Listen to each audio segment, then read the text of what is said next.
and welcome to A Kind of Meadow with Rhiannon Vaughn. I'm your host, Rhiannon Vaughn, and this is a podcast about healing. Each week, we follow our guest on a journey through time and space as they undergo energy work around a specific topic of their choosing.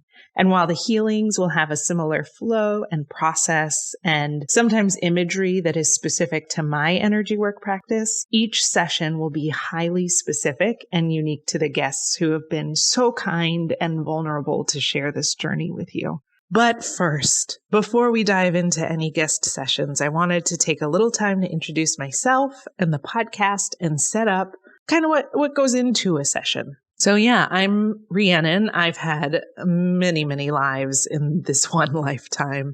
And currently I find myself in Atlanta, Georgia. I am mostly a mother and sometimes a writer. I have been developing a web app called Screenwriter over the last year and recently soft launched that baby in October.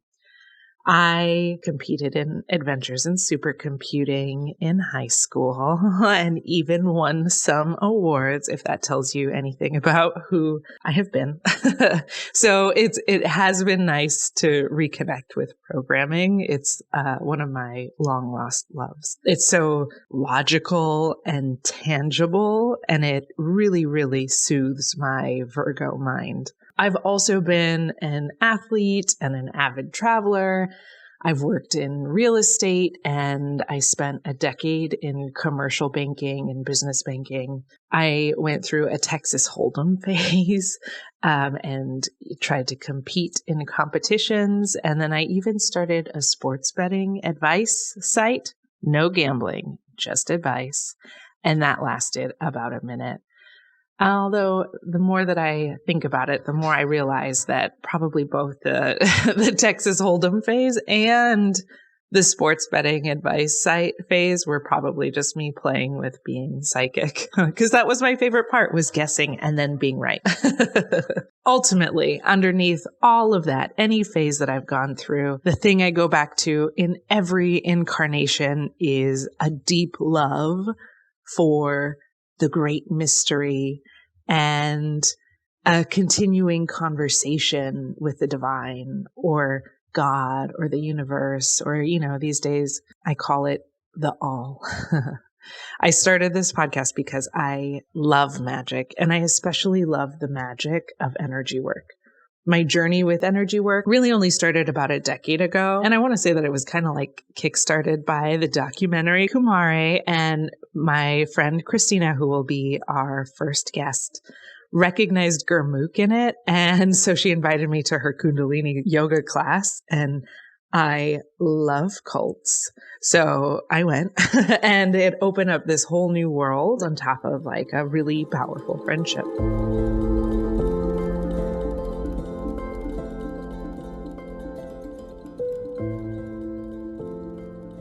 I really always have been surrounded by psychic people. And so I thought I was just like a person who had psychic friends. But then sometimes they would tell me that I was psychic too. I just didn't really believe it, because how could I know?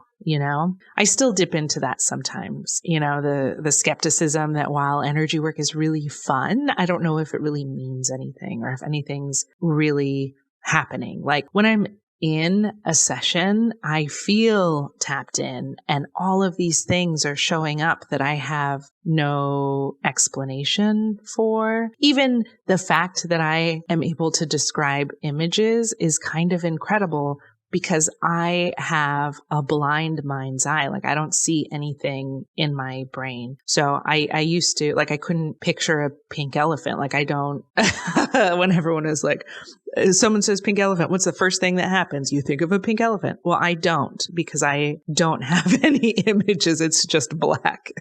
I've never seen an apple. I've never been able to imagine myself walking a beach. The way that I've described how my mind's eye works, which is called a fantasia, is that it's kind of like coding, like computer programming, where a website, I see the code. I see the HTML and CSS and Python or whatever, where other people may see the actual images and boxes and layout of the site. So the fact that I know that there are images coming, it's also this weird, it's hard to explain because I don't literally see it. And I wish I did. Sometimes I think that if I could literally see it, that maybe my skepticism would go away. And I wish I was more like all in, which I guess I'm pretty far in because I do energy work. You know what I mean? I like devote my life to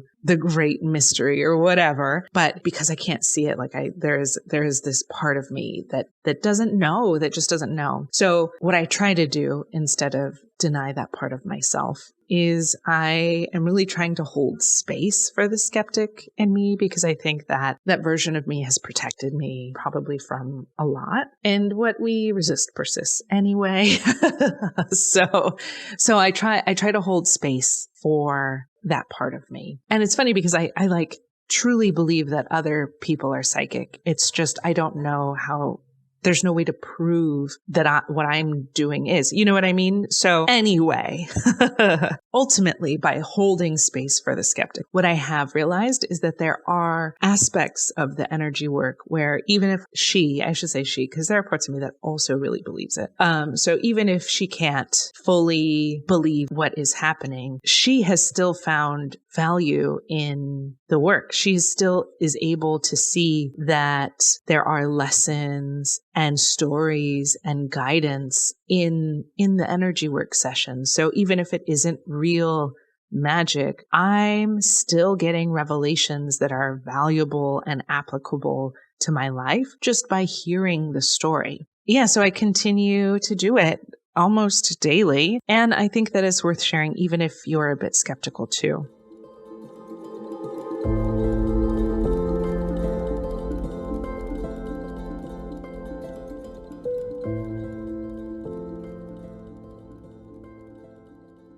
I call this podcast A Kind of Meadow because the energy work I do is fully remote thanks to the pandemic. And what I discovered is I don't need to be in a space or even on Zoom with a person because the work isn't happening here. It's not my space. And really, it doesn't feel like it's in this realm at all. It's kind of like an aspect of me meets an aspect of you in this field beyond time and space. It takes on different forms depending on the person, but most of the time it starts out as some kind of meadow and then the world fills in around it. It reminds me of that Rumi quote, "Out beyond the ideas of wrongdoing and right doing, there is a field. I'll meet you there." That's what I think of every time I do a session, because it's a place beyond judgment and just beyond. It feels like I get to leave my baggage behind while you get to bring yours into this wide open meadow that's beautiful and majestic and happy to hold it for you. I let this meadow, which is, like a healing container, take shape as I reinforce it with earth energy and cosmic energy and calling in guides and angels and allies. It feels like that's like my role in this process, is I can kind of orchestrate the support. So then each of the sessions will follow basically the same structure, which I'm sure you'll start to notice after a few episodes. But that is my process. So my process is to, support the container. My process is to work from the crown to the root. My process is to use earth energy or this like holy water that shows up. Sometimes plant spirit allies will show up, clearing contracts, updating contracts, releasing karma, pulling out stuck energy. All of that is kind of the same, but other than that, I do as I am told. I let my guides take over. I let your guides take over. I am just a human in this process. And so there are guides that know what they're doing, and I only want what's for the highest good of anyone. I don't want to harm anyone in any way doing energy work, and I want it to be done really cleanly and hopefully skillfully. And I don't know what that means. I know that I want to do that, but me, human Rhiannon, doesn't know necessarily what that means. But my guides do. My guides are very good at this. So I trust them and follow whatever they want me to do for someone. So sometimes I will be called to stick my hand into a head and pull out a brain, or I'll be called to bring up earth energy. I was just telling a friend yesterday that sometimes I'm called to like send energy out of my hands to hold space for someone. And it looks like Dr. Strange's little like light circles. So if that's what comes up, that's what I do. Usually someone else is doing a lot of the work though. And I see that, oh, you're given a flower essence, or you are being fed, or you really want to cry.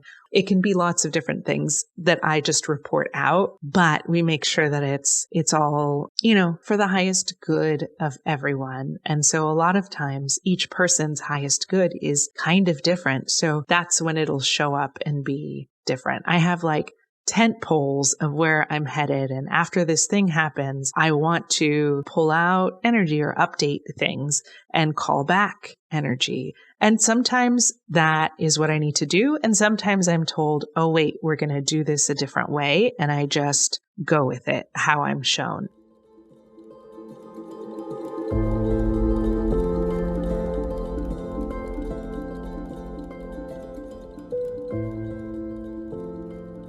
Hearing a session is 1,000 times more interesting than hearing me explain. This is so expository, and I would much rather you get to experience it, which is why I am so delighted to share the upcoming episodes with you. And I really hope that you enjoy it. If you do want to support this podcast, I have started a Patreon, patreon.com/themeadow. You can also go to my website, rhiannonvaughn.com/podcast, and you can get the show notes for the episodes. You can support the podcast if you'd like. There are different tiers for the podcast, including the most basic one is you really just get to support the podcast and get the episodes a day early. But the middle tier, which I'm calling the Perpetual Meadow, you will get bonus content. There are some things that get cut that could be really fun and fascinating. So I'll drop those pieces, which if it's like a meditation or a really specific tangent in the healing, I'll put that aside and drop it as bonus content. If there's like herbal allies, plant spirit guides that come and want to work with a person, I can drop bonus content around that plant. And then for the third tier, you get the bonus content, and I will host a monthly Q&A. So if you want to talk about it, over Zoom, ask some questions, share your thoughts, that is open for you as well. So thank you so much for listening, and I will see you next time on A Kind of Meadow with Rhiannon Vaughn.